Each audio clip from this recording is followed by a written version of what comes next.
The Marvel Cinematic Universe is known for, amongst other things, its seemingly impeccable casting.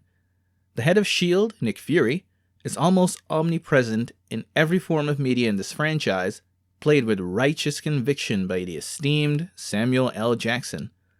But the role of the Master Spy almost went to another actor, none other than old gorgeous George Clooney. Welcome to the Review Desk.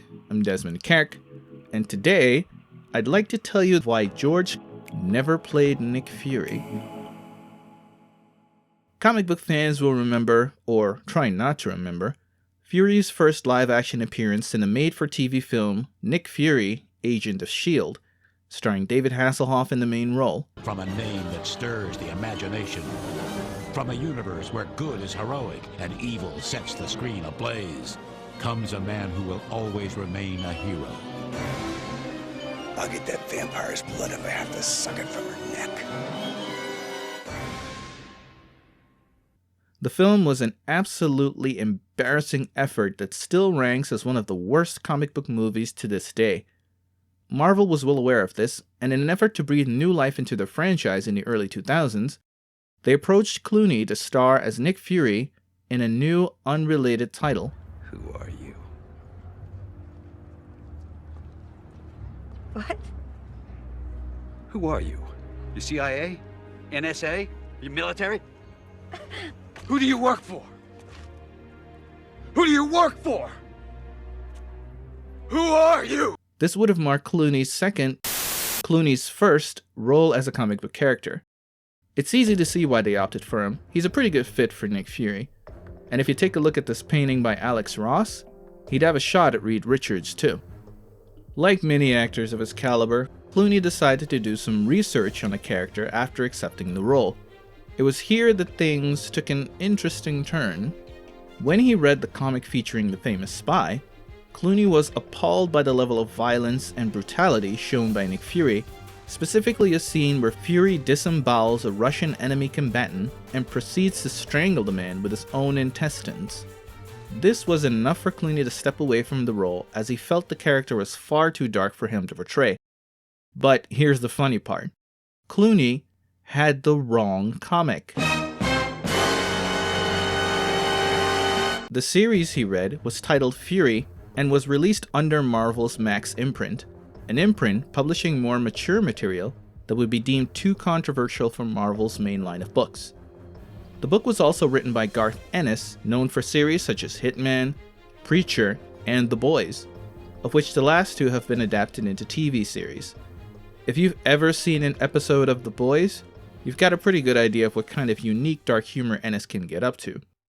Now, I don't know if Clooney himself set out to find this book or if it was provided to him by his team, but it's clear that somebody dropped the ball here.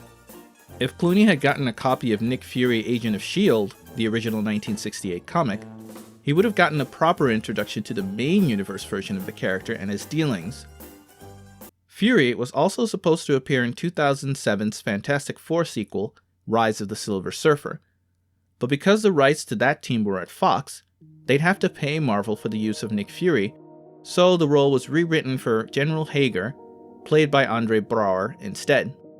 The Fury movie Clooney was approached for ultimately never materialized, and when the building blocks for what would become the MCU were being put together, rising producer Kevin Feige suggested the studio approach Samuel L. Jackson for the role. Jackson, in a way, had already portrayed Fury in the comics. As I mentioned, Max was one of Marvel's imprints for releasing different kind of material that usually takes place in a different universe. In 2000, the company launched an entire line called Ultimate Marvel, a universe that was meant to update the House of Ideas characters, their origins, and make them more accessible to new readers without needing to wade through decades of history. Many aspects of the Ultimate Universe were used in the MCU. Updated costumes, Thor sporting a beard, the design of Stormbreaker, and of course, the look of Nick Fury. In his first appearance, the Ultimate Nick Fury was shown to be an African-American man as opposed to his Caucasian counterpart from Earth 616. In later appearances, he's deliberately patterned after Jackson.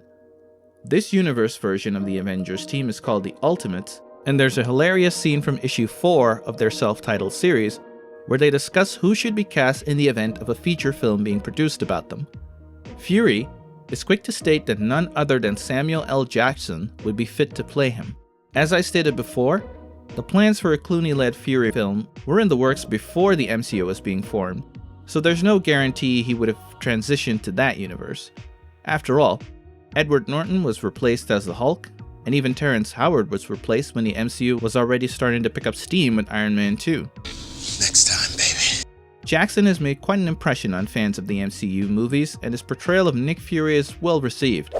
He himself has also stated that he very much enjoys the role. So, what do you think? Would you like to see Clooney take a shot at the role of super spy Nick Fury? And do you think he himself regrets walking away because of a simple mistake? Let me know in the comments below.